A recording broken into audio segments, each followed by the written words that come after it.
samahan niyo ako ngayon. Magluluto tayo ng Chinese udong. Ito yung Chinese udong, papakita ko sa inyo. Ito yun, yan, so ito yun. Galing kasi ito ng China, itong udong na to. Kailangan natin ng malunggay. Kailangan natin ng sardinas, tika, kamatis, sibuyas, bawang, saka sili. So lalagyan na natin ng mantikang kawali. Muna natin medyo kumulo na, uminis na.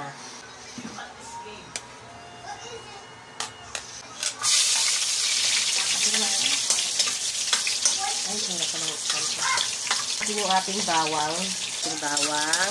Then after po ng bawang ay kailangan po natin ng sibuyas.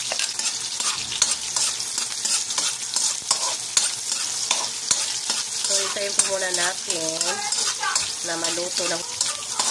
And then kamatis na po yung next natin.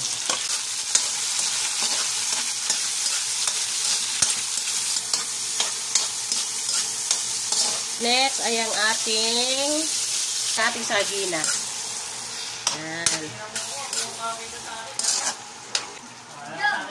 So, wait lang po muna natin. Bago natin magkailang tubig. At ito po yung aming kanin. Yan ang aming rice. Nakikita niyo po ang aming rice. Yan.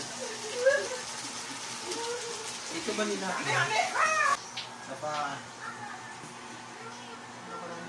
Ititimplahan na po natin siya ng salt.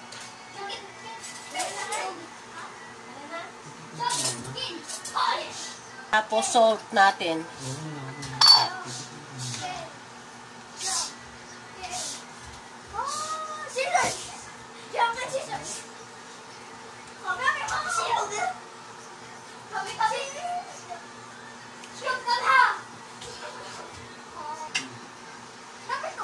Takpan po muna natin. Bubuksan na po natin. At ilalagay na. Yan. Ilalagay na po natin yung udong.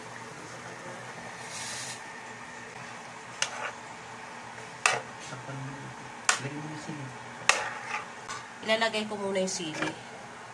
Bago ko ulit tatakpan. So, takpan ko ulit. Sa huling-huli pala, lalagyan natin ng itlog. Yan, pampalapot. Yan, dyan sa luto. Okay, so, hintayin po muna natin na maluto yung udong.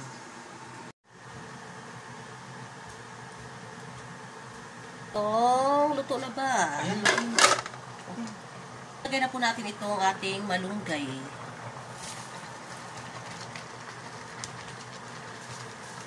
So, yan po ang ating malunggay. At haluin po muna natin.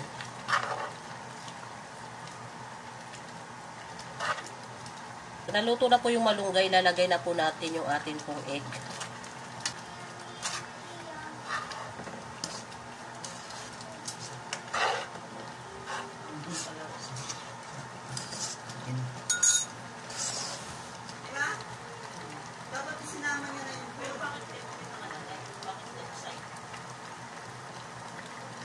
So, nilagyan natin ng 2 eggs.